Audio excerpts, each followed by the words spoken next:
Wakey, wakey. I slipped down to my office. I had to get up early this morning, which is why I'm drinking my coffee. I know people hate that when I consume things on the show. I think it just makes the show more intimate and firesidey, personally. I have to go in for a big blood draw this morning, my quarterly Wellness FX longevity panel. So I'm going to go in and give them like 19 tubes of blood. But I figured I'd come down here and talk to you first. This is Ben Greenfield. You're about to hear me talk to my friend Max Lugavere, a really cool guy. And we have a chat about making yourself smarter with food. We talk about Alzheimer's, dementia, take a dive into cholesterol. This one's actually quite a thrill when it comes to cognitive stimulation with two bros talking like they're smart. At least he's smart. I try to play catch up. This podcast, like all podcasts, is not brought to you by Ketchup.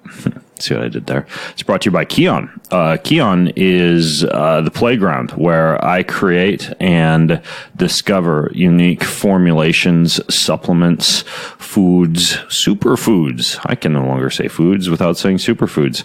And I collaborate. No, that's not the right word. The right word is aggregate. I aggregate them all in one place for you. I'm working on some really cool new formulas I'm going to be pulling back the curtains on soon. But in the meantime, may I suggest to you the brand new Clean Energy Bar. It's essentially every single superfood that I used to sprinkle on my smoothies. Well, now I just break this bar into chunks. I keep a few in the freezer. Let me tell you, this bar is amazing. Cut into tiny little chunks and sprinkled on top of smoothies. It's also really amazing. Cut into little tiny chunks and sprinkled on top of Halo Top ice cream. Either one. It's like cacao nibs and coconut flakes and chia seeds and almonds and all sorts of chocolatey, coconutty, salty goodness.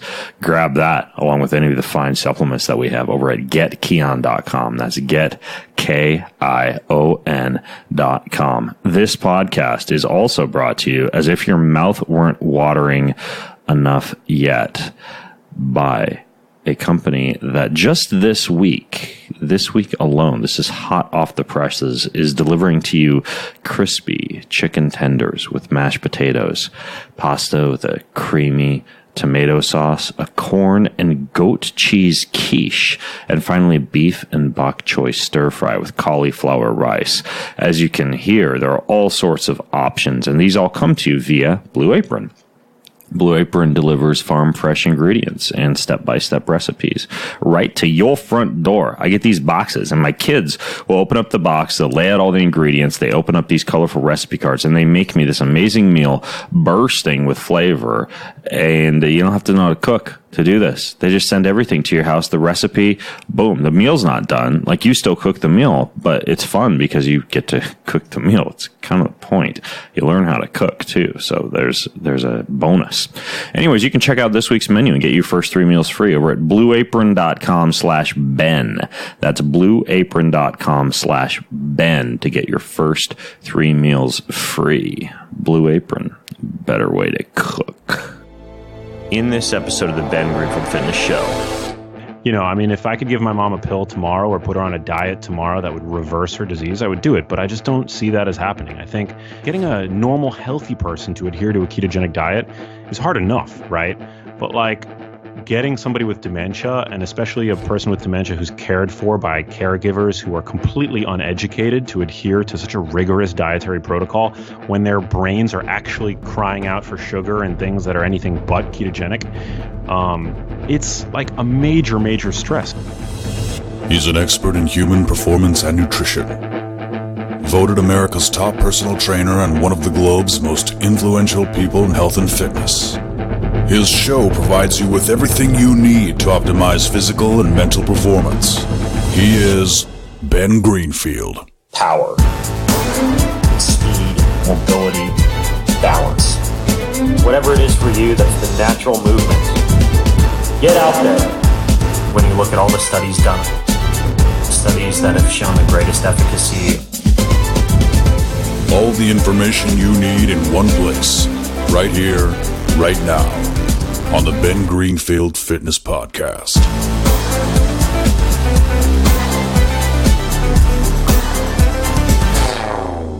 Hey folks, it's Ben Greenfield, and I guess it was a couple months ago now that in a weekly roundup, I send out these weekly roundups on Fridays where I talk about stuff that I found interesting, and often those recommendations and takeaways include books. One of the books that I commented about was written by my friend and a guy who's been on the podcast before to talk about a documentary that he made called Breadhead.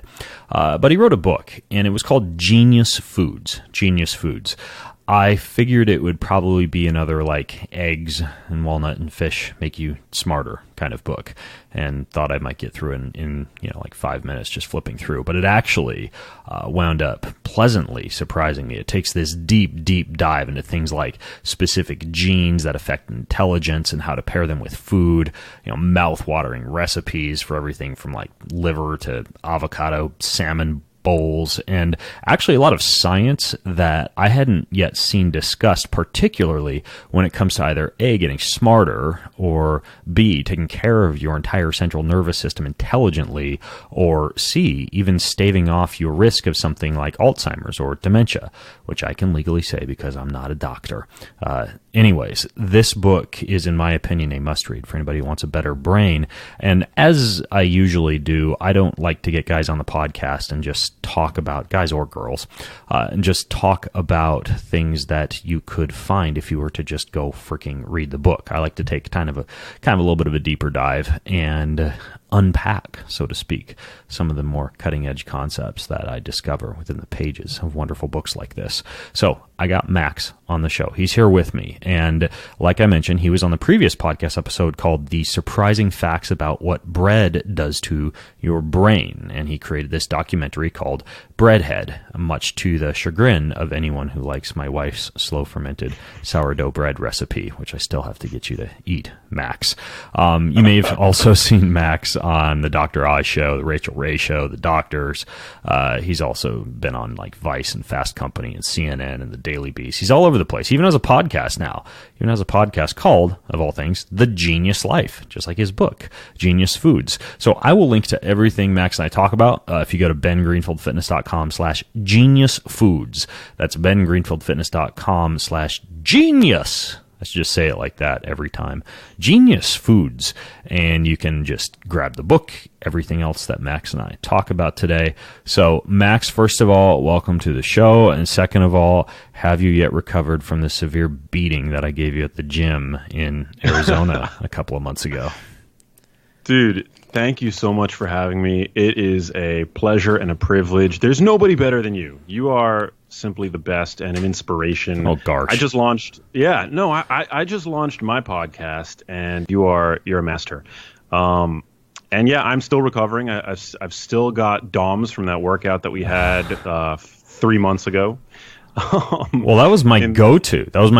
So my go-to gym workout subtracts anything that requires any amount of coordination or focus, because I know when I travel, I have an incredible amount of decision-making fatigue and lack of cognitive willpower from traveling. So it's a very simple workout. You simply choose 5 exercises: upper body push, upper body pull, lower body push, lower body pull, and something for your core.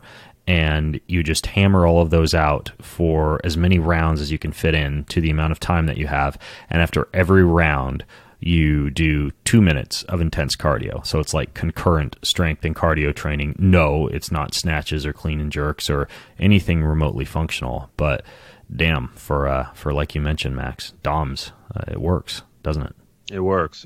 Yeah. I mean, I consider myself to be in very good shape. I'm really interested in, physical performance, body comp, stuff like that. But being around you and watching how you work out, I mean, definitely, it's good motivation. So thanks for that.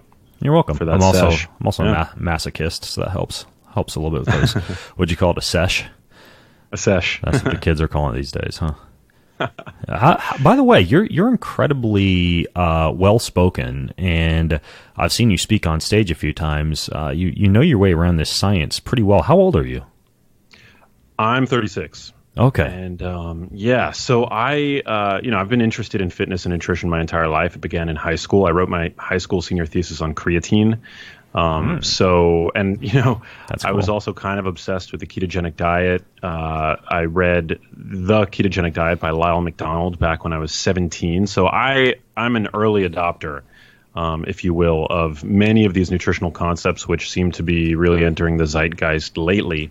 But for me, they've been a part of my life for as long as I can remember. So if it seems like I know what I'm talking about, it's just because I've been kind of obsessed with nutrition science for the longest time, more than pretty much anything. Why this book? Like, why didn't you write a book about, I know you kind of got on the bread soapbox for a while, but what made you decide to write a book about foods in your brain instead?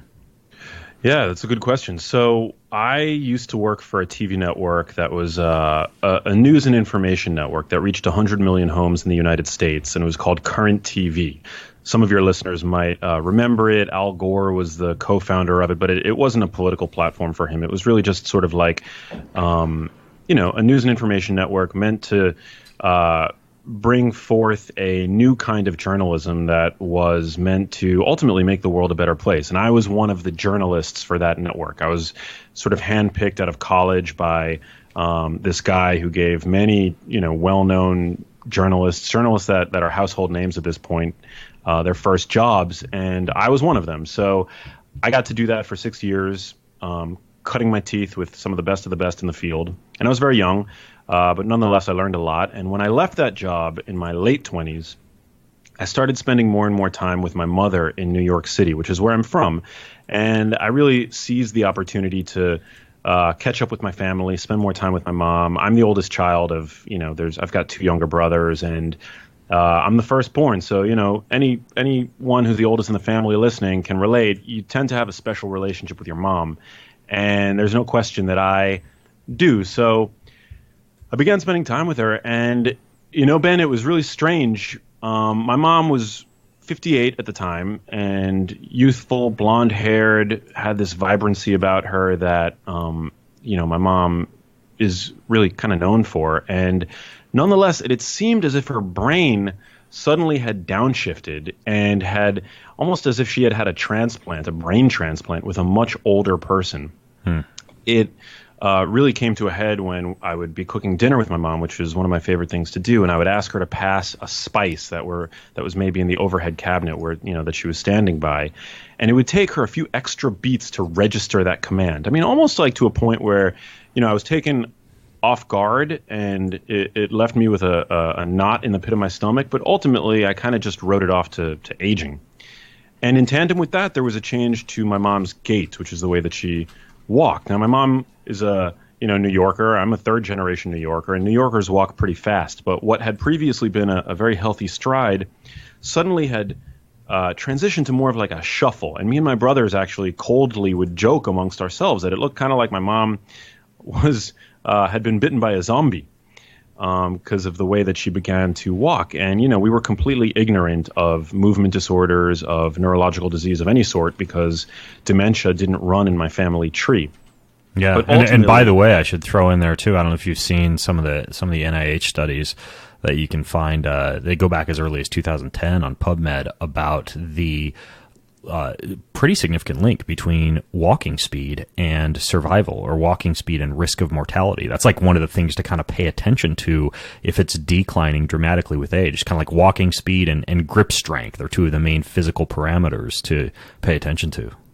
Yeah, 100%, as well as, getting up off the floor, or standing on one leg. Balance is thought to correlate with brain health. I mean, I'm not sure how many of these tests are being used clinically, but certainly, walking is something that we're literally engineered as a species to do. That's the way that we're able to move about the world and procure food. So any change to somebody's walking pattern is going to raise eyebrows of any healthcare professional. But for me, I wasn't a healthcare professional. I was just a guy concerned about his mom. And I had the ability, thanks to my sort of atypical career, that at a certain point, I decided to step in and accompany my mom to doctor's appointments. And we began in New York City, which is where, my mom lives. But ultimately, when we couldn't find answers in any of the neighboring hospitals by my mom's house, we cast a wider net, ultimately taking us to the Cleveland Clinic. And the Cleveland Clinic is known for taking on complex medical cases. What they do is they kind of assemble a team around a patient. Mm-hmm. Everybody from an endocrinologist to a neurologist to, I mean, you name it. They basically, they're sort of like the place you go when, all else fails. And on the other hand, it's thought to be a cathedral to modern medicine. So we went there, and Ben, there for the first time, my mom was diagnosed with a neurodegenerative disease. She was prescribed drugs for both Parkinson's disease and Alzheimer's disease. And when I tell you that was one of the worst weeks of my life, I mean, I'm a pretty chill guy, but I had a panic attack when I began Googling those drugs and realizing that not only are they of highly limited efficacy, but they have no disease-modifying capacity. Well, by the way, an example for people who don't know what type of drugs you get placed on with Alzheimer's? I guess one that I'm familiar with are ampakines that a lot of biohackers will use as a smart drug as well. But what were some of the drugs that were recommended to her? Yeah, so I mean the most common one is a drug called Aricept or donepezil, which or donepezil. I don't know. I mean, I've heard doctors pronounce it a myriad of different ways, but essentially what it is it helps increase levels of acetylcholine, which is a neurotransmitter involved in learning and memory at the synapse. The problem in Alzheimer's disease is that the neurons that produce acetylcholine begin to slowly die. There's widespread neuronal dysfunction in Alzheimer's disease. And so these drugs sort of act like chemical band-aids to try to increase the availability of that neurotransmitter at the synapse in hopes of it sort of improving cognitive function. So some biohackers will take actually Aricept. But, I'm of the opinion, and I know, I'm pretty sure that you are too, that there's no such thing as a biological free lunch. So I'm always hesitant. I mean, not when you're. I mean, and a lot of people get a crash after they use something like that, just due to constant depletion of choline and acetylcholine levels. Anytime you're dumping an acetylcholinesterase inhibitor like that into your body, Exactly. Yeah, you're right. There's no biological free lunch, and I know that donepezil has some other side effects that go along with it. But yeah, it's a convenient Band-Aid, I guess, for the Cleveland Clinic. Yeah, I mean, and the other drug was essentially a replacement for dopamine because my mom had those movement symptoms that I was talking about, the change to her gait, which was indicative of some kind of Parkinsonian complex. And so in Parkinson's disease, a group of neurons in a region of the brain called the substantia nigra begin to die off. And by the time you show your first symptom of Parkinson's disease, half of the dopaminergic neurons in that part of the brain are already dead. So again, talking about, a biochemical Band-Aid, you're basically trying to replace dopamine by these neurons that are slowly dying but have already significantly perished by at the point of being prescribed a drug like this. And also what I think these doctors neglect to mention is that if the drugs don't work, a patient really shouldn't be on them because they're pro-oxidants. There's like these sort of double-edged swords that are present everywhere in biology, like the fact that oxygen, we simultaneously need it for life, right? We need to breathe, but oxygen is an oxidant, and it ages things. It makes things go bad, like a sliced apple that you leave out on the counter, right? Well, the same thing with these neurotransmitters like serotonin, dopamine, acetylcholine. We need them for the proper functioning of our brain cells, right? But having too much lingering at the synapse actually acts like a pro-oxidant. It's one of the reasons why the drug MDMA, otherwise known as ecstasy, is so dangerous to your brain cells, because it causes a flood of serotonin into the synapse, which literally burns away the dendrites, which serve as the sort of physical correlates of memory. Wait, can you say that again? Because a lot of people are super interested in MDMA, even as like a frequent microdose right now. And by the way, ecstasy, for those of you who aren't familiar with it. Yeah, so MDMA is, it's a street drug, but it's actually also got some medical merit. It's being studied as a potential therapeutic for post-traumatic stress syndrome. And look, for people with clinical problems like PTSD, when all else fails, I would not deprive them of the potential of seeing some kind of therapeutic benefit from these drugs. But I'm talking about most people using them recreationally. Again, there's no such thing as a biological free lunch. And when you break the regulatory dam that governs serotonin release at the synaptic cleft, well, you're basically causing a whole, or leaving the door open for a whole host of problems. That's why many people feel depressed the day after, using a drug like MDMA. But over the long term, it literally can cause brain damage.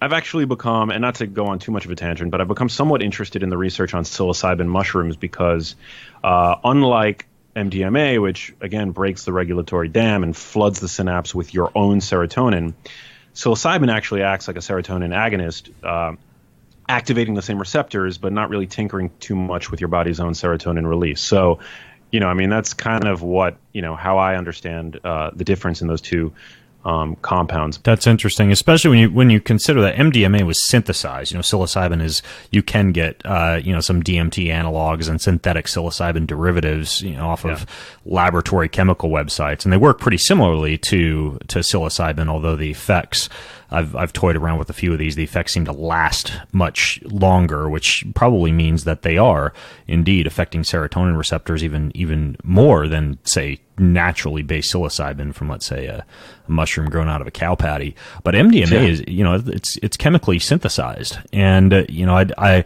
would be interested to see if some of the same risks are inherent with something like microdosing with LSD, for example.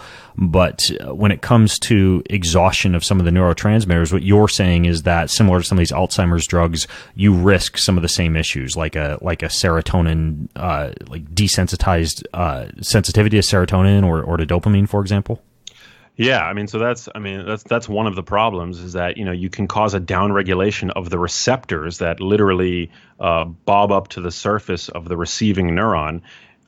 Those receptors can actually become downregulated when you force too much neurotransmitter into that cleft. It's one of the reasons why dopamine stimulating drugs can be so addictive, because you essentially create a dependency, a tolerance to dopamine.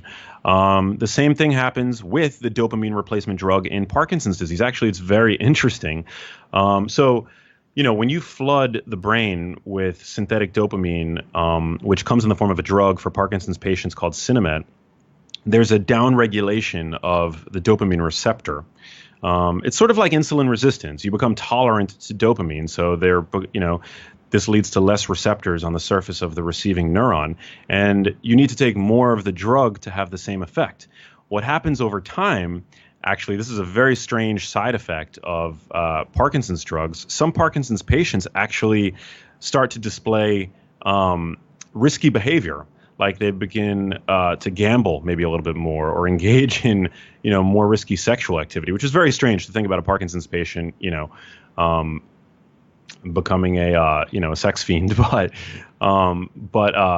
nonetheless, it's super interesting. That's why, and one of the things I talk about in the book is the absence of these neurotransmitters making the receptor become more upregulated as a means of sort of resensitizing your brain to various things. I know you talk about coffee and getting off coffee for a week here and there to sort of resensitize your brain maybe to adenosine receptors. Right. So it's really the same mechanism throughout biology that's really elegantly and beautifully reappropriated. The same thing occurs to insulin. You repeatedly pound insulin receptors with insulin, you're going to become insulin resistant or tolerant to insulin. So the same thing happens in the brain with our various neurotransmitters, especially when we pharmacologically tinker with them. Now, you actually get into this a little bit in the book, and by the way, we're completely ruining the Burning Man experience for a lot of listeners right now. Anyways, though, you get into a very interesting perspective that you have, and I want to return to your mom here in a second, but you talk about dopamine, and I believe you refer to it as like abstinence from hedonism in the book. Can you describe a little bit more what you mean by abstinence from hedonism, and if there is a way for someone to like weave together an intelligent use of something like plant-based medicines or any of these other things that would cause potential exhaustion of dopamine or serotonin?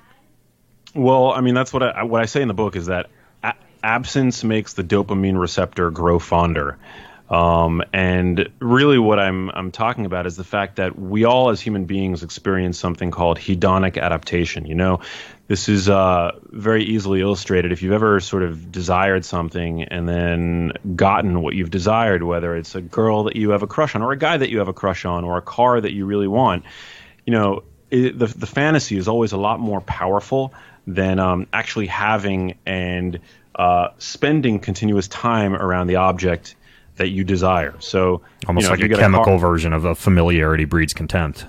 Exactly. A car that you've always wanted, for example, once that car has been sitting in your driveway for 6 months, I mean, you don't have the same level of, reward, the same sensation of reward that you had maybe the first couple of weeks that you had that car, and driving it was full of novelty. So what I advocate in the book is sort of taking a moment every once in a while to step off the hedonic treadmill, and to allow your brain really to resensitize the things that make you happy.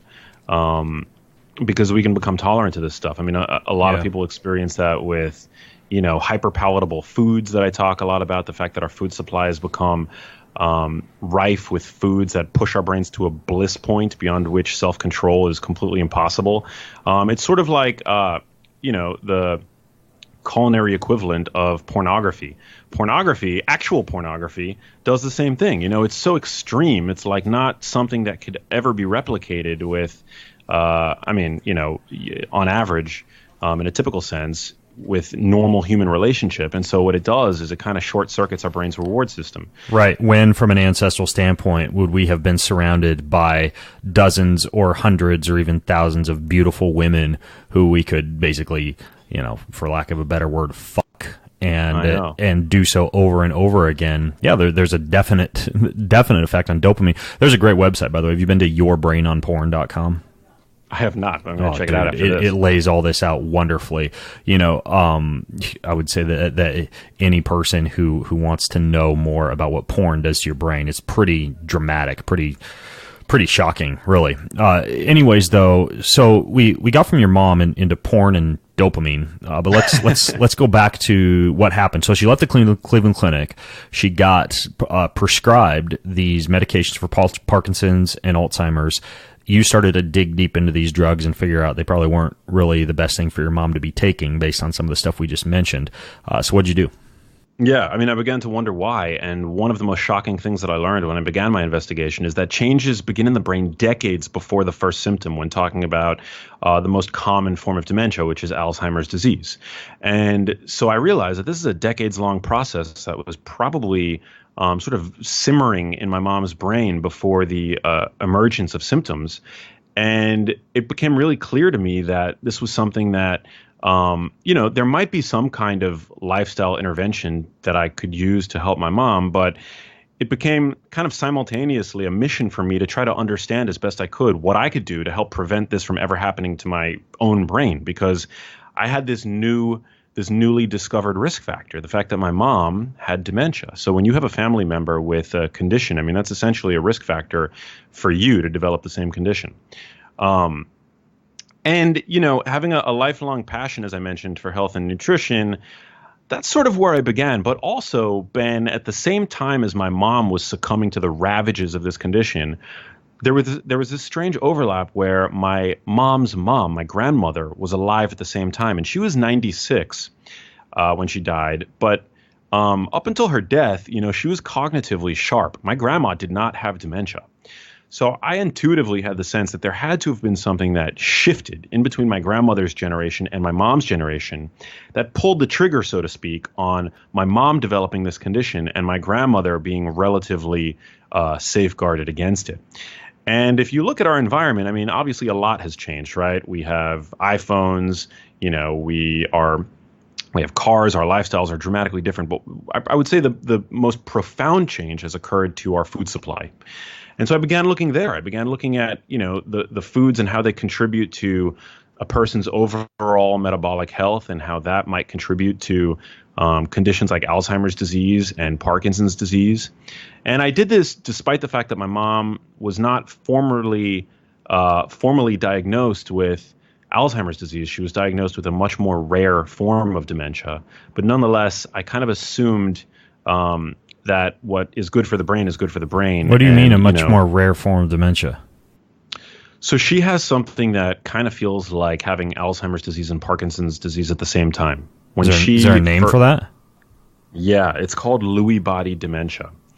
And it's like 1% of dementia cases. Wow. Yeah, it's never super heard of rare. this. Yeah, there's virtually no research on it, but it's a form of Parkinsonism, so it's actually got a lot in common with Parkinson's disease. It's known as a synucleinopathy, which means that in Alzheimer's disease is characterized in part by an aggregation of a form of plaque in the brain called amyloid beta. In Parkinson's disease, there's also an accumulation of amyloid beta, but the central plaque in Parkinson's disease is a little bit different. It's called alpha-synuclein. And alpha-synuclein, it's thought actually that what causes that protein to clump and aggregate in the brains of these patients might actually begin in the gut. It's very interesting research. But Lewy body dementia, so these plaques with alpha-synuclein, the plaques that they form are called Lewy bodies. So Lewy bodies are present in Parkinson's disease, but Lewy body dementia is different than Parkinson's disease because Parkinson's disease is usually, at least not until the later stages, a dementia. It's a movement disorder. So Lewy body dementia is different because at the onset, my mom displayed both symptoms of a movement disorder and cognitive decline, which is usually atypical. You can look at the most well-known patient or public figure with Parkinson's disease is Michael J. Fox, and he clearly doesn't have dementia. He goes on talk shows, he has movement symptoms, but Parkinson's disease usually is not dementia until the later stages, at which point it becomes Parkinson's disease dementia. Lewy body dementia is a variant where you get the dementia and you get the Parkinson's at the same time. It's very tragic. So at that point, what did you do? Well, I began looking at all of the risk factors at play when it comes to Alzheimer's disease and Parkinson's disease. But, the fact that Alzheimer's disease is the most common form of dementia by far means that there's going to be a lot more research about it on PubMed. And so, when looking for dietary interventions that relate to Parkinson's disease and Lewy body dementia, you're grasping at straws. So for better or worse, I went for Alzheimer's disease and I just became fixated on understanding the risk factors, both the non-modifiable risk factors like genes. We can talk about the ApoE4 allele. I'm very interested in the ApoE4 allele and the nutrigenomics surrounding that. But also I started looking at the modifiable risk factors, everything from diet to metabolic health to education to you name it.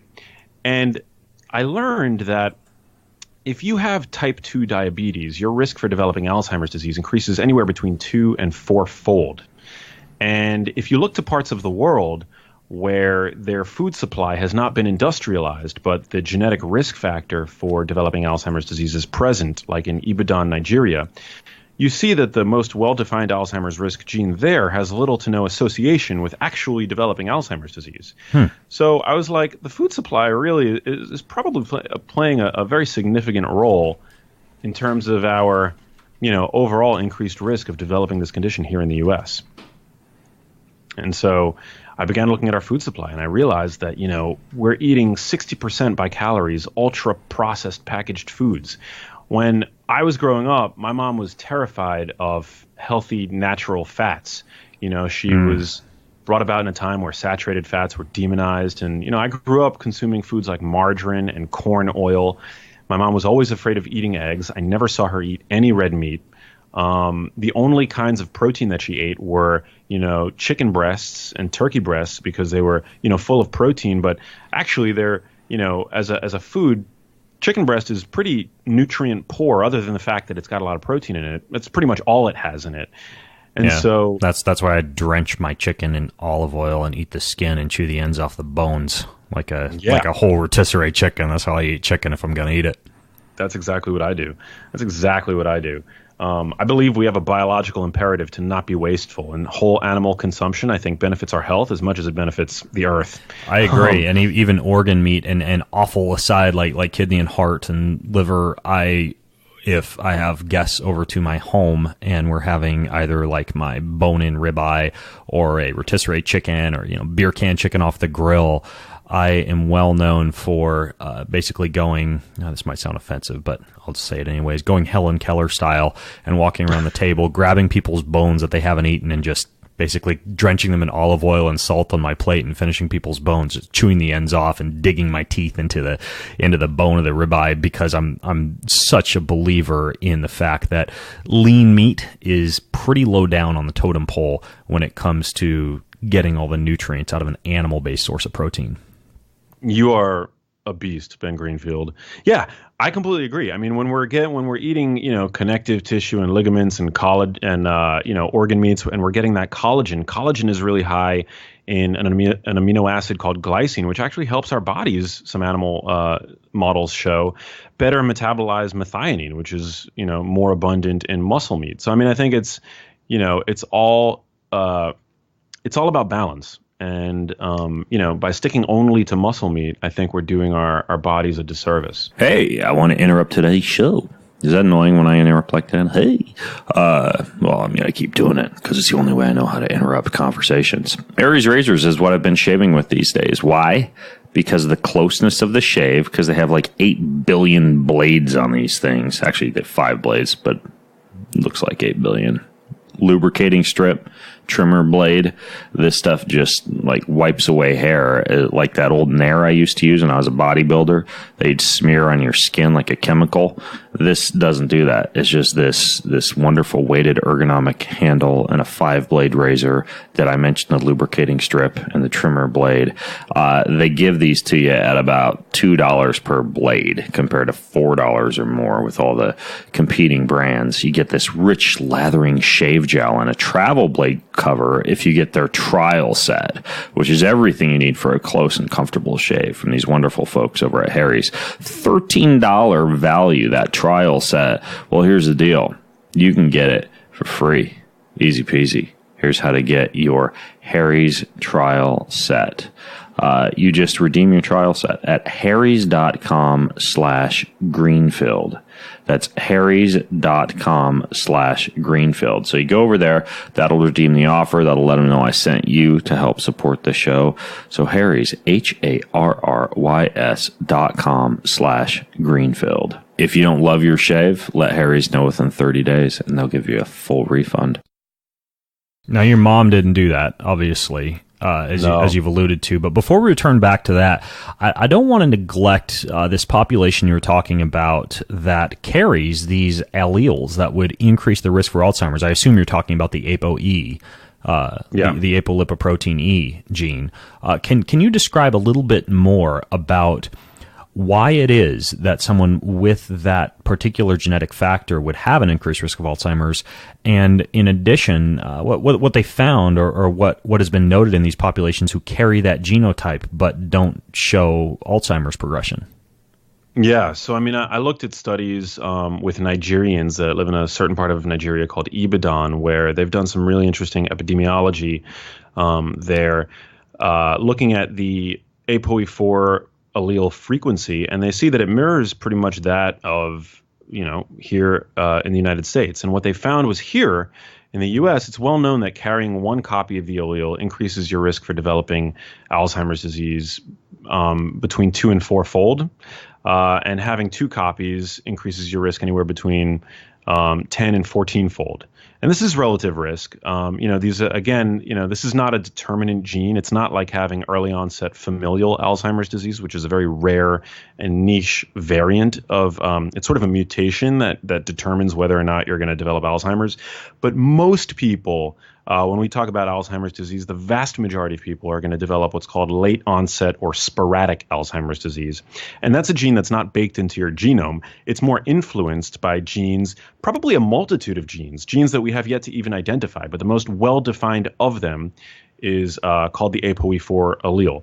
And just to sort of illustrate that for you, if you have genes that put you at higher risk for cardiovascular disease, that's also going to increase your risk for developing Alzheimer's disease. Yeah. I mean, the brain... I carry both, by the way, so this is a topic near and dear to my heart. I'm ApoE3/4 and also carry some of those cardiovascular risk disease genes. As a matter of fact, I have a doctor who, I think my podcast interview with him is probably going to come out after this podcast interview, but I've been working with him on my genes, the genes of both myself and my boys, and making some pretty dramatic shifts in everything from saturated fat consumption to the type of nutrients that I'm consuming, and even a little bit more robust management of some of the things we're going to talk about on today's show, based on the fact that I am ApoE3/4, and so I have to go out of my way to learn a lot more about this stuff, and frankly, so do a lot of other people.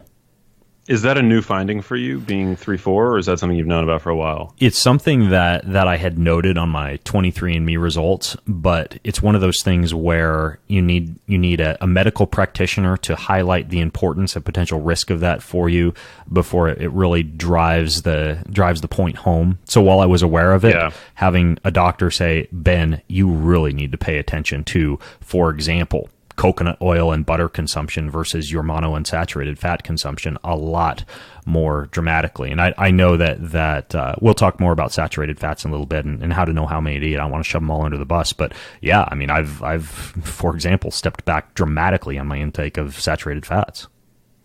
Yeah. I mean, look, we're at the very tip of the iceberg in terms of understanding, personalized nutrition to a T, but I've, at this point, spent a lot of time with all of the leading researchers in the dementia prevention space, and not one of them is recommending to me to consume more saturated fat. I'll just, put it to you that way. And I'm a big believer in the fact that everybody's different. There's no such thing as a one-size-fits-all diet.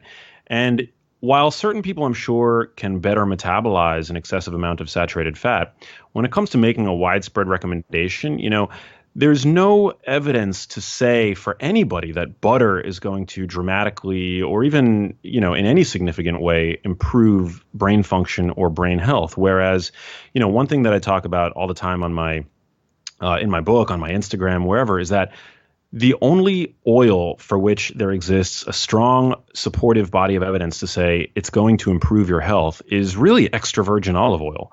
I mean, irrespective of what genes you have, we can look to population studies, which are imperfect, but we know that extra virgin olive oil is a staple of the Mediterranean dietary pattern. And research out of Rush University, led by Martha Claire Morris, has shown that adherence to a Mediterranean-style diet, which uses extra virgin olive oil exclusively, I'm not talking about coconut oil or butter or even avocado oil.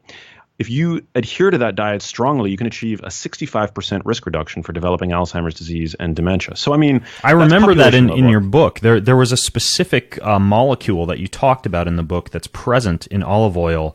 It was like, was it oleocanthal, something like that? Yes. Like a phenol in olive oil? Yeah. Yes, it's a powerful anti-inflammatory. In fact, I call extra virgin olive oil nature's Advil. It's a very powerful, they've shown it to be as anti-inflammatory as low-dose ibuprofen, which is Advil. And so that's one of the... No kidding. I didn't know they'd compared it to Advil in clinical research. Yeah, I mean, not branded Advil, but the generic, chemical which Advil is at its core is ibuprofen. I was going to say, don't cost me my ibuprofen sponsorship for this episode, please. Yeah. So I mean, that's population level. We can look to randomized control trials. There was the PrediMed trial that was recently reanalyzed. I'm sure you talked about that, but the results were the same. I should note, by the way, I mean, you mentioned olive oil. I've seen a little bit of research on fish oil with seeming to appear to help a little bit with ApoE4 carriers. The other thing would be, when we talk about coconut oil and MCT oil, I know some people might point out the fact that you see in a lot of books, and I even think there are some studies that look at Alzheimer's and oral dosing of medium chain triglycerides, MCT oil or MCT from coconuts, and show those to be effective. But even those seem to be, in those studies, the participants seem to be deriving the benefits from the ketone body, beta-hydroxybutyrate, meaning that you could probably get some of those same benefits with ketone esters, ketone salts, or, shocker, fasting. Like an intermittent fasting protocol. So even, high dose MCT oil is something that might not be necessary, in my opinion, at least, for management of Alzheimer's. Yeah, although I'm a little bit more, I guess the term, it's a stock market term, but bullish. I'm a little more bullish on MCT oil. I think it's you're right. I mean, I think it's probably better to produce ketones as nature intended for free, in your liver as a result of consuming a low carb diet or, occasionally fasting or even intermittent fasting. Most people wake up in a mild state of ketosis, but ketones are not just an alternate fuel that the brain will happily use. And this is, by the way, this is important because one of the potential suspects in why ApoE4s have a higher risk of developing Alzheimer's disease is that evident in their brains from a very young age is sort of a reduced ability to create ATP from glucose, right? And this occurs typically in most people, regardless of the gene, as they get older, and it's accelerated by things like type 2 diabetes and obesity.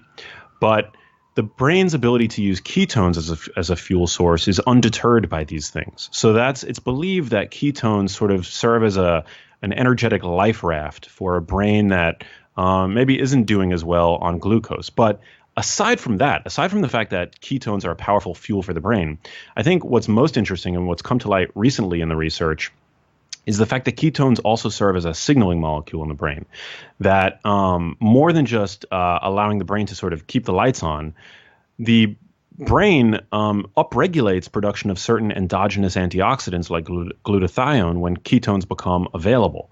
So this is super cool, and this is one of the reasons why I think, if you're staying within your calories and it's not, affecting your body composition, and you can potentially have a supply of ketones going up to the brain over the course of the day, even if you're in a non-ketotic state, meaning you're like in a fed state, I think that's probably not going to be a bad thing. That's my hypothesis. And we actually don't know because typically throughout our evolutionary history, the body would never have ketones available when glucose was also available, right? Ketones would only start to become produced once food would cease to be available, right? So now, only as of the past, 2 years, are we able to, as humans, have an elevated level of blood sugar as well as ketones, right? Because we have these incredible supplements. So nobody knows what the long-term effects of having both elevated at the same time are.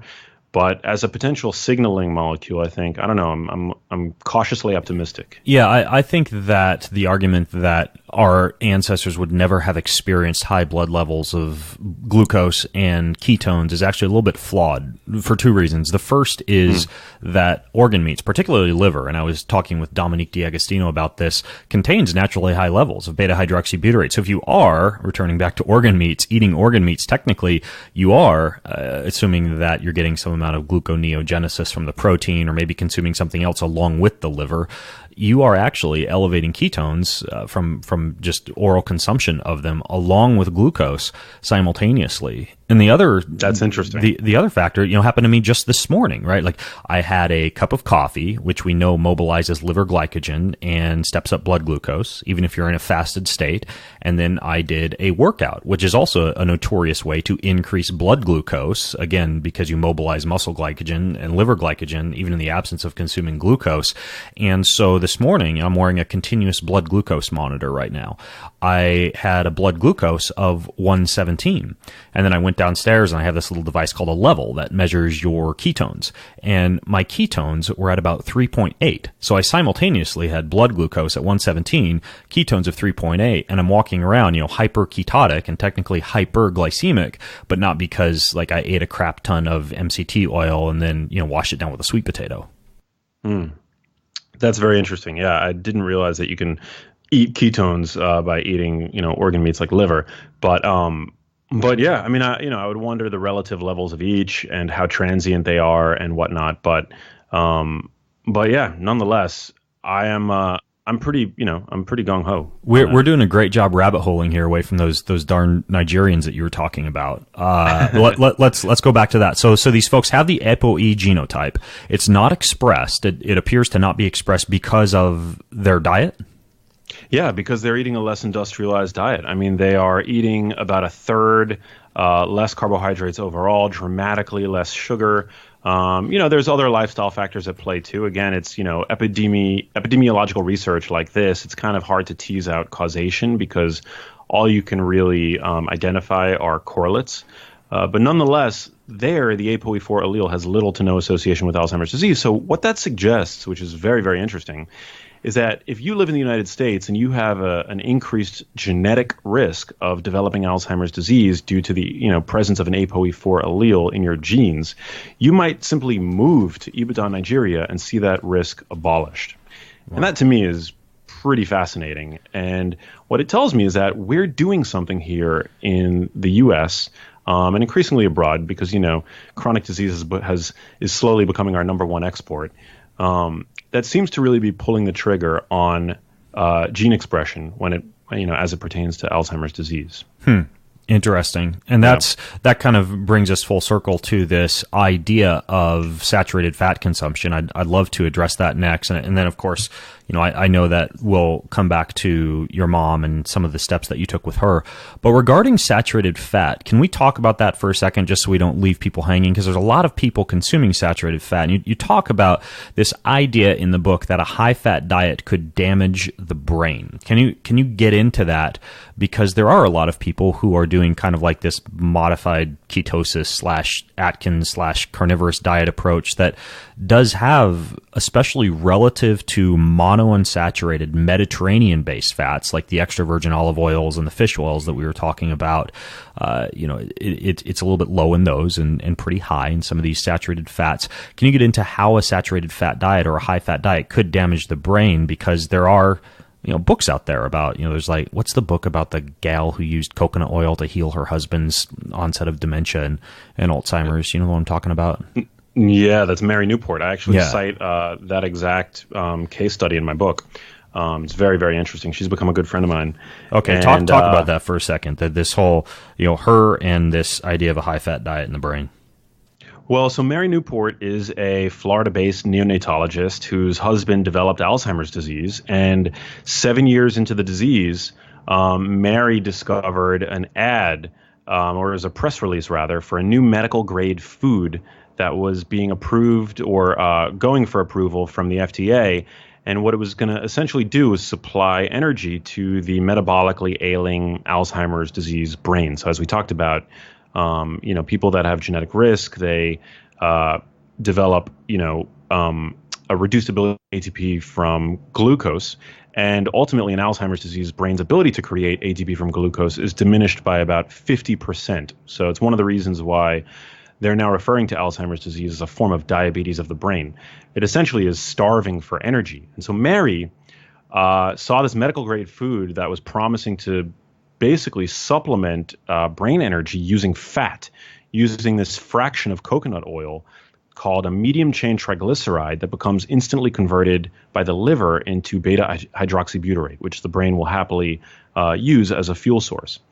But Mary, rather than wait for this drug to get approved, this food product to be approved by the FDA, her background in neonatology helped her to realize that medium chain triglycerides are routinely fed to newborns, neonates.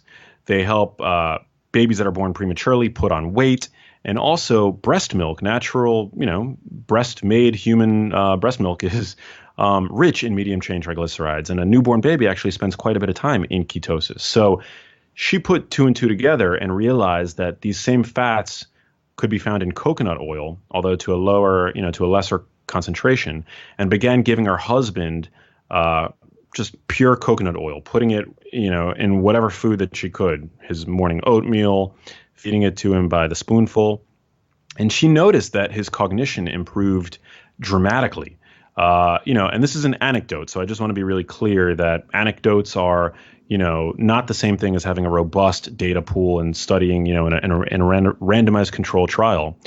But nonetheless, Mary, believes that feeding her husband coconut oil really helped to improve his cognition. And in my book, Genius Foods, I actually show these cognitive tests, these drawings that Mary had her husband do that really do seem to illustrate an improvement in cognitive function. It could have been a practice effect, but nonetheless, she reports that on the day that she skipped giving her husband coconut oil, she saw a decline in his cognitive ability. So, this is a case report that she's since published and, kind of went viral on the internet. I certainly became aware of her work very early on in the journey with my mother.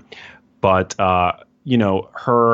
her hypothesis has since been validated by a lot of the research that we seem to be getting published by the day in regards to ketones. So, it doesn't seem that she was wrong, Ben. And so how does that jive with the idea of a high-fat diet being damaging for the brain? Because that's a high-fat diet, right? Yeah. So, no, what I talk about in the book is the fact that the high-fat diet, as it's studied in animal models, is usually a combination of high fat and high sugar, and that usually without fail leads to accelerated brain decay and cognitive impairment in these animal models, okay? When it comes to the kinds of fat that we need to be eating to support healthy brain function, there's a lot of misconceptions out there. And there's no doubt, a lot of the sort of push to consume more fat comes from the fact that the keto diet and the paleo diet have become so trendy as of late. And so I've actually never been on the bandwagon to endorse eating lots and lots and lots of added oils and fats because, for one, we in the fitness community have been saying for a long time, don't drink your calories, right? And we're usually talking about sugar in that regard. But I mean, the same thing I think holds true for fat. And when it comes to the types of fats that we're eating, there's a big difference biologically in how we respond to saturated fats versus monounsaturated fats and polyunsaturated fats. The only fat that really seems to be healthy to be consumed liberally is not butter. It's not even fish oil, but it's extra virgin olive oil. It's monounsaturated fat, which is found in the fat of wild salmon. It's found in the fat of grass-fed beef, and it's found predominantly in extra virgin olive oil. That's the only fat that animal research and population randomized controlled trials show is good to be consumed liberally. We can look to studies that show benefit for fats like fish oil. But again, I mean, you have to realize that when we're talking about getting more fish oil in your diet, we're talking about trace amounts of fish oil. It sounds to me like what you're saying is that a high-fat diet should be a high-fat diet that is high in monounsaturated Mediterranean-based fats, has some amount of saturated fats present, but especially if you carry this, for example, the ApoE44 or even the ApoE34 is skewed more towards monounsaturated fats and away from saturated fats, and that it should include a high dose of things like extra virgin olive oil, as opposed to the type of high-fat diet that we see indeed causing brain damage in some of these studies, which is essentially like a slurry of sugar and lard and soybean oil that they're feeding rodent models. Yeah, absolutely. Particularly if you carry the ApoE4 allele, I would say we really want to focus on monounsaturated fat. But, even if you don't carry the ApoE4 allele, again, in animal studies, it really seems to be the case that in terms of its effect on the liver, inflammation in the body, monounsaturated fat really is the one fat. Oleic acid is the one fat that we really want to, lean on as being a staple dietary oil. And even that being said, I'm not a big fan of lots and lots of added fats. Again, it's it can easily add a lot of calories to the diet, but in terms of nutrient density, extracts of fat are not quite as nutrient dense as, say, a cruciferous vegetable or a piece of grass-fed ribeye or, a piece of wild salmon. Yeah, what I've found based on some of the digging I've done in literature after really getting a little bit more interested in this, kind of after that doc talked to me about my ApoE34 issues, is that saturated fat consumption should really only comprise like 5 to 10% of your total daily intake of fat, as opposed to upwards of like 20 to 30%, sometimes more, that a lot of these ketogenic or high fat diet enthusiasts are consuming. Yeah, I mean, I haven't really come to a conclusion in terms of the exact percentage. So in my book, I say, if the fat is found in whole foods, like if it's the fat naturally found in grass-fed beef, for example, which, contrary to popular belief, is actually not that high in saturated fat. It's got a much lower percentage of saturated fat compared to grain-fed beef. Then you're A-okay. I think the benefits of eating those foods outweigh the risk. But then when it comes to consuming, copious amounts of coconut oil or putting butter in and on everything, there I think it's probably wise to sort of hedge your bets. By the way, thank you for saying copious before I did for once on a podcast. I was not the first person to say copious, for those of you who get on me for using the word copious. Max said it first. I should mention, by the way, because this happened to me the other day, I was at a Spartan race in Colorado a few days ago, and I checked into my little condo, and I was fortunate enough to have a little kitchenette. And I had swung by Whole Foods on my way in and bought one of these rotisserie chickens. Yes, I know there's some cold expeller pressed canola oil on the chicken. It's not perfect, but also I'm not orthorexic. Anyways, though, so I had a bed of cold vegetables in this chicken. I decided I was going to toss it in the oven and broil it to kind of heat it up a little bit and get it nice and crispy. And I wandered down into the village because this Spartan race was at a ski resort. I walked into this Italian restaurant because I wanted something other than just cold vegetables and rotisserie chicken. I wanted olive oil to just douse all over these vegetables before I had them. And I asked them for extra virgin olive oil, and they said, well, we have it, but it's cut half and half with canola oil. Kate Shanahan in her book Deep Nutrition harps on this about how even 5-star Napa Valley restaurants are now cutting half and half their extra virgin olive oil with canola oil. And you'll know, of course, that this has been done, or that your extra virgin olive oil is really not packed with the flavonols and polyphenols and all the goodies that you've alluded to, Max, because it's either clear or it's it's very transparent. It's just kind of this pale yellow color instead of the dark green color with little flakes and specks floating in it, and it doesn't have that kind of spicy flavor that I believe some of that remind me again, oleocanthal. Is that oleocanthal? Yeah, that oleocanthal gives it. I mean, you want your extra virgin olive oil to be kind of lip-smackingly spicy, and if it's not, it's probably not real extra virgin olive oil. I'll link to an article, by the way. If you're listening in, go to bengreenfieldfitness.com/geniusfoods, because I have a whole article that I'll link to on kind of like this whole scam in the extra virgin olive oil industry. But just please know before you rush out and just grab your giant Costco brand plastic bottle of extra virgin, quote, extra virgin, unquote, olive oil.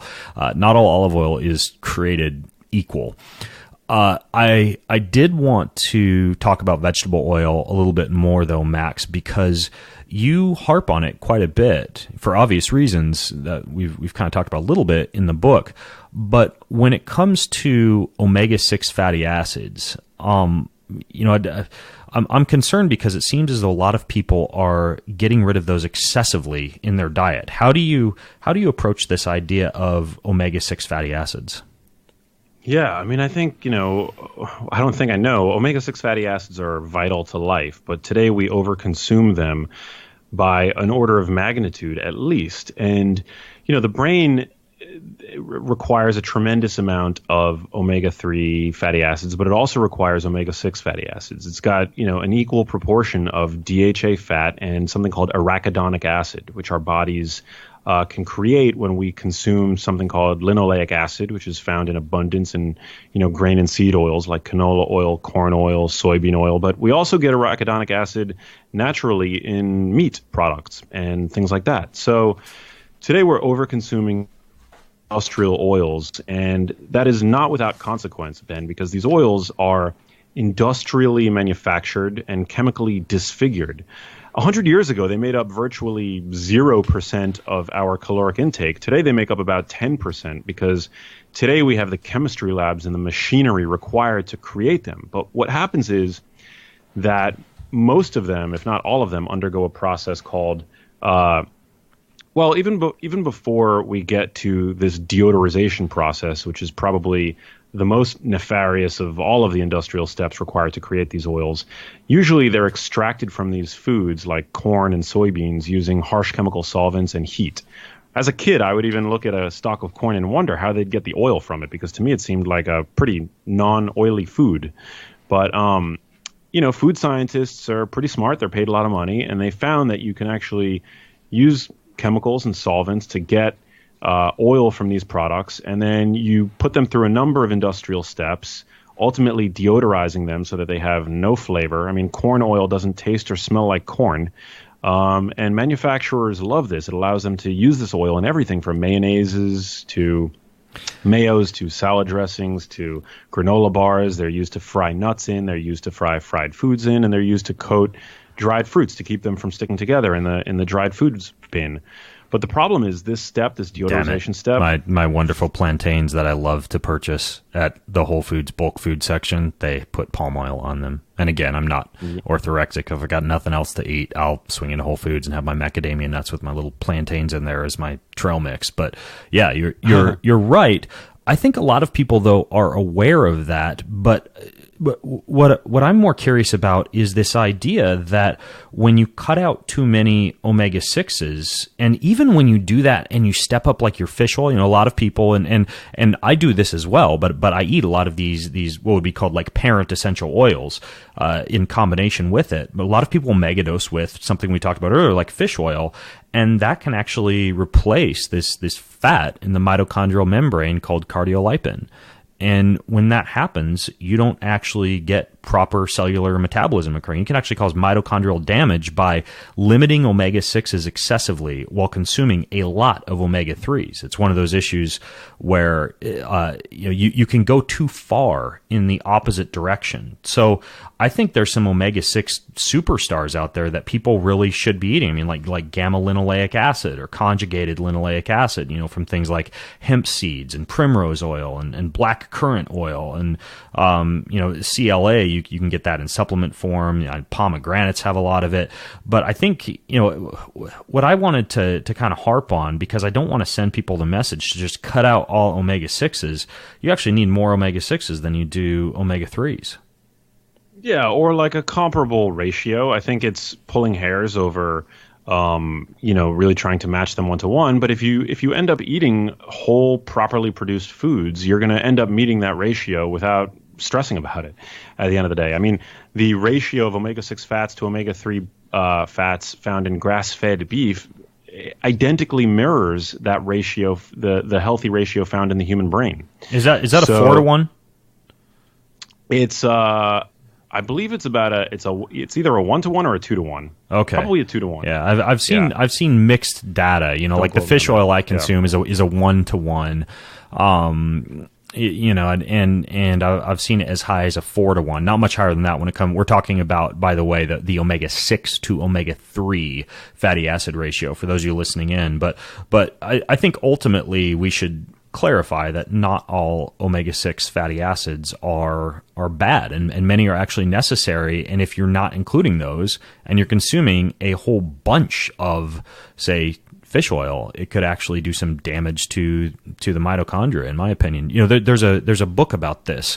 I don't know if you've read this one. It's kind of new, Max, but it's called Radical Metabolism by somebody who actually lives a few miles from me, Anne Louise Gittleman. Have you heard of this one before? No, I haven't. Okay, yeah, you should check it out. She gets pretty far into these parent essential oils and omega-6 fatty acids. That's probably why it's on my mind right now. But yeah, I just wanted to mention that omega-6s could definitely be something that are good for you in a certain amount. Yeah, I mean, it's a good reason to really kind of take a step back and not be extremist in your views on these compounds and how complex our biology is. I mean, you could even argue that not all trans fats are bad. I mean, look at conjugated linolenic acid found in grass-fed beef. It's exactly being studied as being a potential cancer fighter, and it's a naturally occurring trans fat. Yeah. And kind of similar to that, you talk about this in the book, HDL, right? A lot of people are on this quest to get their HDL as high as freaking possible. And I was actually at the Ancestral Health Symposium, and there was this guy that gave a presentation about lean mass, lean mass hyperresponders. I think it was lean mass hyperresponders who have extremely high amounts of HDL with low amounts of triglycerides due to their physical activity, endurance, etc. And maybe that's a population, I don't know if we need to go down that rabbit hole right now, for whom very high levels of HDL might not be harmful. But you get into HDL in your book and talk about why high HDL in some cases could not be favorable. Can you talk about that a little bit? Yeah, well, extremely high HDL can be a risk factor for certain things. I mean, in general, it's considered that having high HDL and, for the general population, high HDL and low triglycerides is generally a cardiovascularly favorable lipoprotein profile, or lipid profile, rather. But HDL, I think there's been numerous efforts to try to artificially raise HDL, and the outcomes in terms of cardiovascular disease prevention has been somewhat less favorable than expected. I was even looking at a study before we hopped on the call where they've been injecting a newly synthetic created form of HDL into patients with heart disease to see if it helps clear up their already clogged arteries, and it wasn't really that effective. Drugs that have raised HDL have not been effective in terms of preventing cardiovascular disease. So I think the reality is a lot more complicated than, we've been led to believe. And you know this, your audience is savvy. Like, HDL is not necessarily just the good HDL as we've been led to believe, the same way that LDL is not just the bad cholesterol that we've been led to believe. When it comes to HDL cholesterol, the latest thinking is that it's really more about quality over quantity, and that we want our HDL particles to be functional. And when we say functional, we're talking at least partly about an ability to pick up cholesterol from the far reaches of the body delivered to these lipoproteins by immune cells called macrophages, and return that cholesterol to the liver where it can be recycled. This is called cholesterol efflux capacity.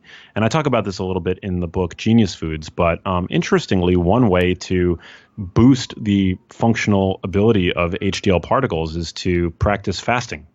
So intermittent fasting, for a number of reasons, is one of the aspects of my protocol. And it's not rocket science. I don't really labor over the amount of hours that people should spend fasting. I just basically recommend to not eat for 1 to 2 to 3 hours after you wake up, and to not eat for 2 to 3 hours before bed. It's as simple as that. So what you're talking about with HDL is basically this idea that your HDL can scavenge cholesterol from, for example, inflamed areas or damage from arterial plaques, bring it back to the liver. And what you're saying is that there is a way to make that more functional, so you don't just have high HDL, which could just be a sign that you've got a lot of inflammation, but instead that HDL is actually doing its job properly. And one of the ways to increase the amount of functional HDL is via an intermittent fasting protocol. Yeah, well, I mean, I've seen limited research on, because they don't even have a clinically validated test for the functional capacity of HDL. They're not testing for that in clinics. So just to be clear, there's not a whole lot of research out there, but fasting for 24 hours has been shown to improve that. I don't know if they looked specifically at shorter windows, but you could look at other research like what's being put out by Walter Longo, Sachin Panda, and it seems that shorter fasts are able to improve lipid profiles in subjects. So yeah, especially in conjunction with high intake of plant matter. Fiber from plant matter seems to have a profound impact on HDL. Not necessarily the giant bowl of oatmeal for breakfast, but a lot. That my own diet. I would fall into the category of lean mass hyperresponder, and I'll link to a helpful article for those of you who want to read a little bit more about lean mass hyperresponders and HDL to triglyceride ratios, because that whole piece is fascinating. I wish I could remember the name of the guy who wrote the article on it, but I'll hunt it down and put it in the show notes for everyone listening at bengreenfieldfitness.com/geniusfoods. The idea, though, is that your HDL to triglyceride ratio is extremely important, and the high intake of wild plant matter, the intermittent fasting, et cetera, would be one way to actually improve that ratio. Yeah, definitely. I mean, it all comes down to really allowing the liver to properly recycle these particles. And that's, I think, really what, is what's going to help improve the functional capacity of these HDL particles, but also it's what's going to help improve the the pattern of LDL lipoproteins circulating in your blood. Mm-hmm. And we can talk about the difference between large and buoyant LDL particles compared to small and dense LDL particles, but it comes down to allowing the liver, which creates these particles, to also be able to reabsorb them and recycle them. And one of the ways that saturated fat is able to increase levels of both LDL and HDL is by reducing the amount of LDL receptors on the liver. Yeah. And so one of the many reasons why, for most people, I don't advocate for an excessive saturated fat consumption, whereas monounsaturated fat seems to reduce inflammation on the liver, help the liver purge itself of, stored fat, and ease the burden on the liver, so to speak, so that it can more effectively do its job, which is recycling these lipoproteins, among other things. Yeah, and by the way, to clarify, I think what the research on high HDL was people who had cardiovascular incidents or high levels of CRP, inflammation after having a heart attack or some kind of like a myocardial infarction. They actually processed high HDL differently, and it actually increased risk of mortality in people with cardiovascular issues.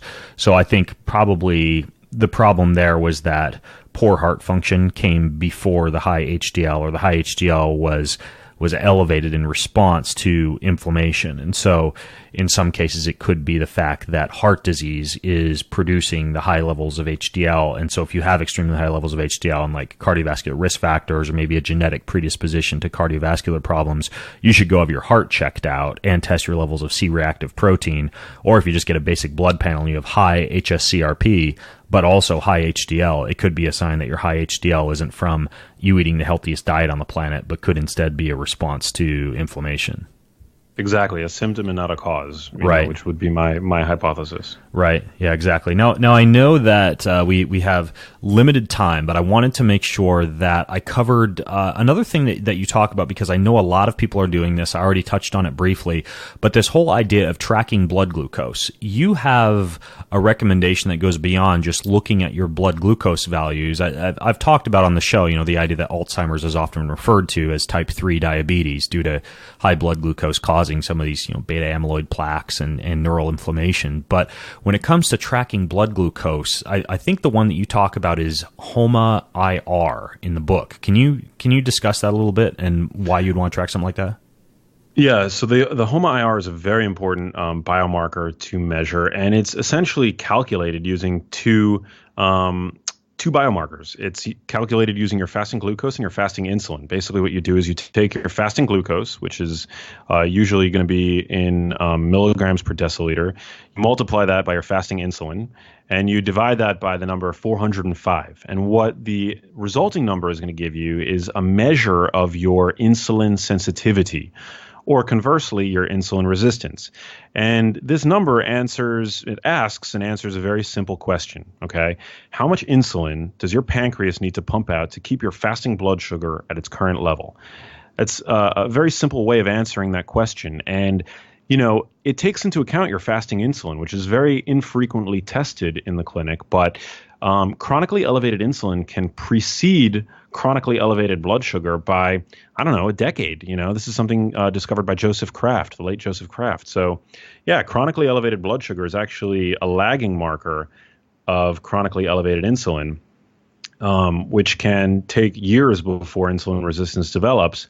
But chronically elevated insulin is not going to be good for your health. And so we can look to this HOMA-IR.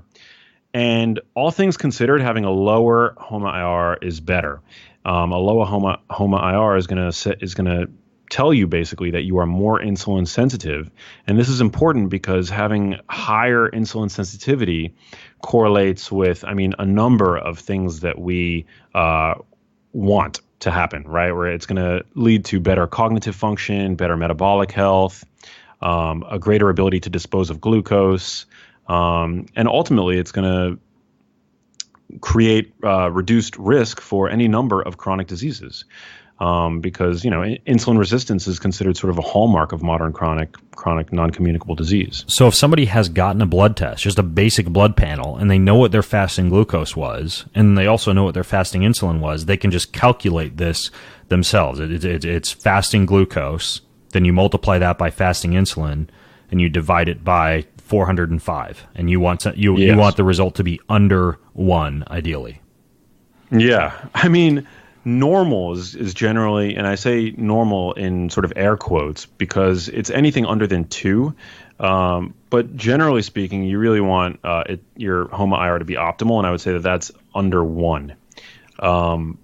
And so is that the one that can be used to predict Alzheimer's, or do you actually need to test something else to predict whether or not you're going to get Alzheimer's? Because you touched on that briefly a couple minutes ago, but is that what you would track, or is there a different thing to track for prediction of Alzheimer's?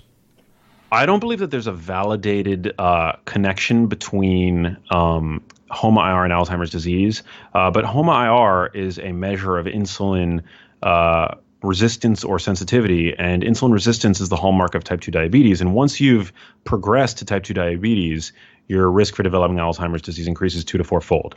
And all told, chronically elevated insulin might account for 40% of Alzheimer's cases. So that's a statistic published in the Journal of Alzheimer's Disease.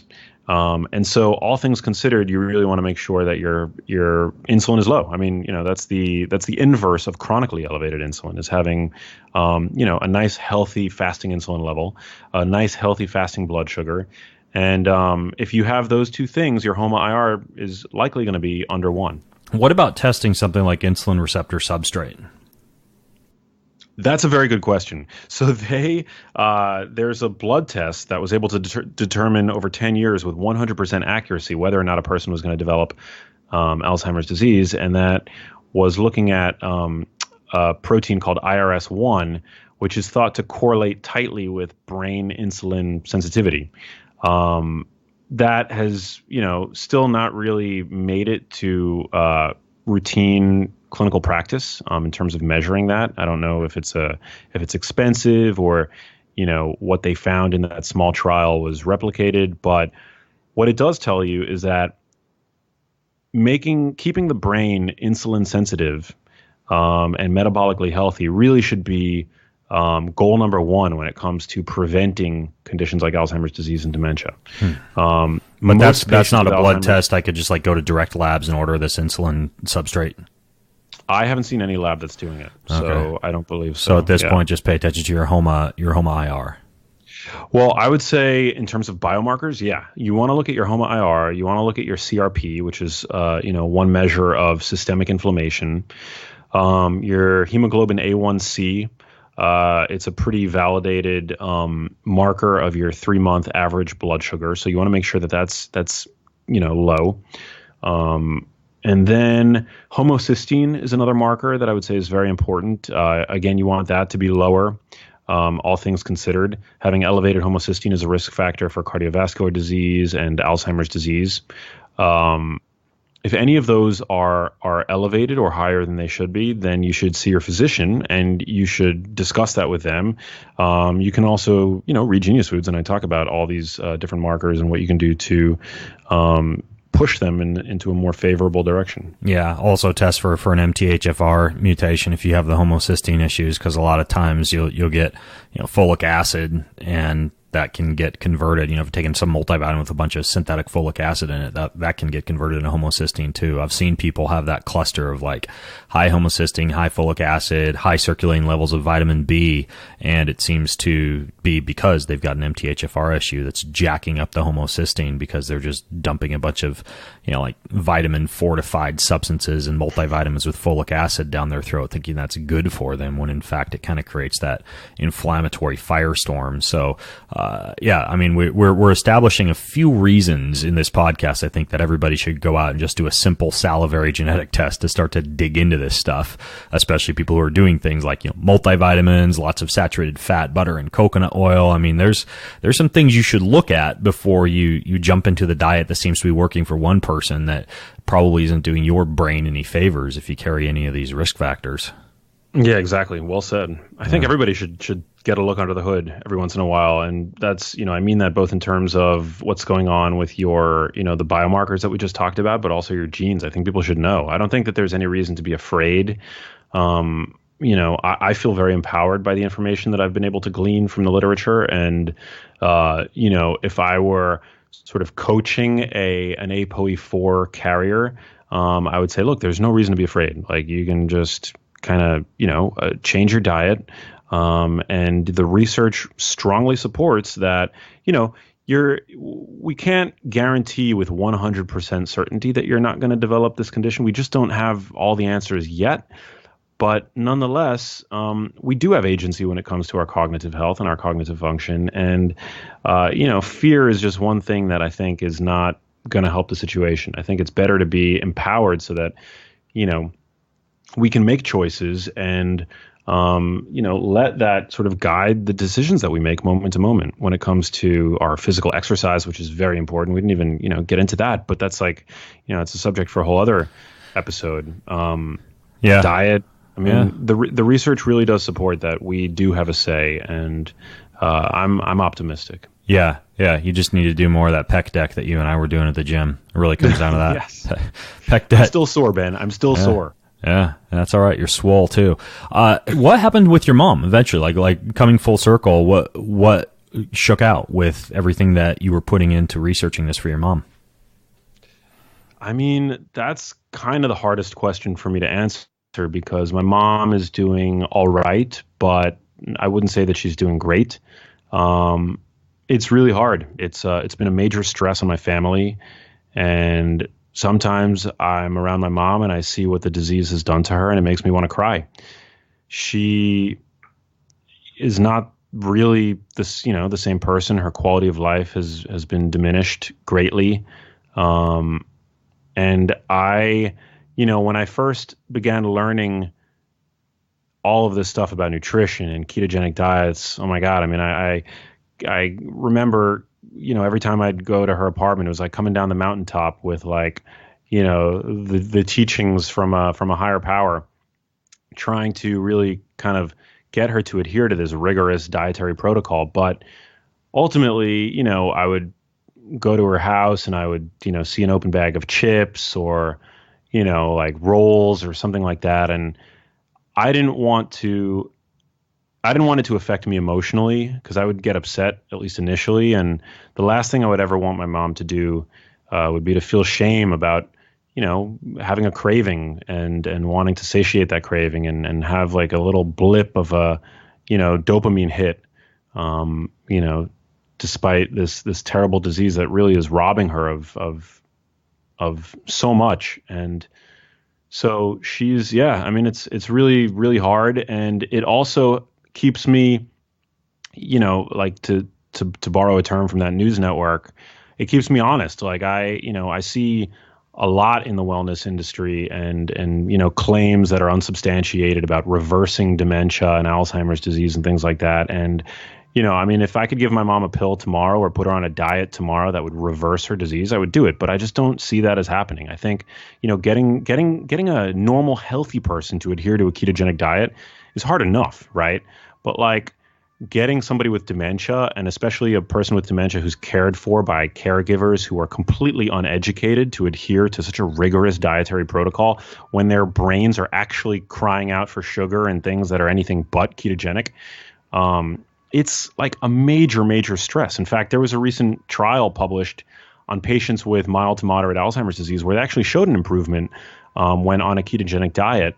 But what they found was that patients with moderate Alzheimer's disease, the fallout of, from the intervention was just so significant, such a high percentage, because it was such a stress on both the patient and the caregivers. So at this point, I love my mom to death, and I just, I'm trying to do whatever I can, but it's hard. And she's also on a number of these pharmaceutical drugs still, and finding good medical care is so difficult.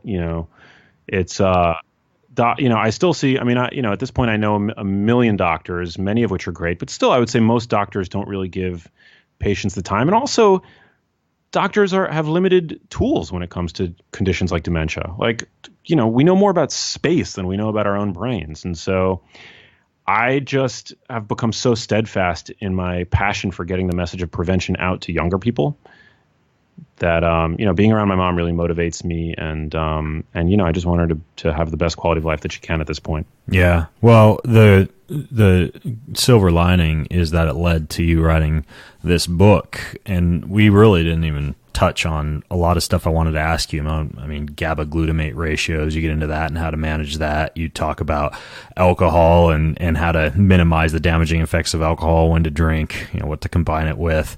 You even talk about cholesterol and the fact that high-fat diets don't seem to have much of an impact on cholesterol, and that your body produces its own. There's so much stuff in this book we didn't even we didn't even scratch the surface of. So I'll put a link to your book, of course, in the show notes. I do recommend this, everybody. It's called Genius Foods. Super easy to find. Grab it. My copy is admittedly a little dog-eared, but as you can probably sense from this podcast, Max knows his stuff. He has a passion for researching this. He's also, I can attest to this, kind of living it. He's a healthy guy, and we have a blast together when we happen to be at the same health conference or able to chat together. You just happen to be able to be a fly on the wall for today's conversation, but ultimately I would take a deeper dive into his book for sure. So I'm going to put that as well as links to everything that we talked about, from like the article about lean mass hyper-responder that we didn't get a chance to dig into, to yourbrainonporn.com, to a simple link to go grab yourself a 23andMe test. I'll put everything over there at bengreenfieldfitness.com/geniusfoods, bengreenfieldfitness.com/geniusfoods. Max, thanks for giving your time. Thanks for writing this book, and for continuing to do the work that you do. Dude, my pleasure, man. And thank you so much for having me on. This was an awesome chat, and I look forward to the next time we get to work out together again. It'll be New York. I'll be out there speaking at David Boulet's Chef and the Doctor. For those of you listening in, great chance to hear me talk about food while you're stuffing your gaping maw with really good food. It's called the Chef and the Doctor series. I think November 14th. I'll be speaking in New York, but I'll be there a few days max. So we'll hang out and maybe hook up at Equinox or something and throw down some pec deck. Yeah, sounds great. All right. Well, folks, thanks for listening in. Again, bengreenfieldfitness.com/geniusfoods is the link. The book is Genius Foods. Become smarter, happier, and more productive while protecting your brain for life. I'm Ben Greenfield, along with Max Lugavere, signing out from bengreenfieldfitness.com. Have an amazing week. You've been listening to the Ben Greenfield Fitness Podcast. Go to bengreenfieldfitness.com for even more cutting-edge fitness and performance advice.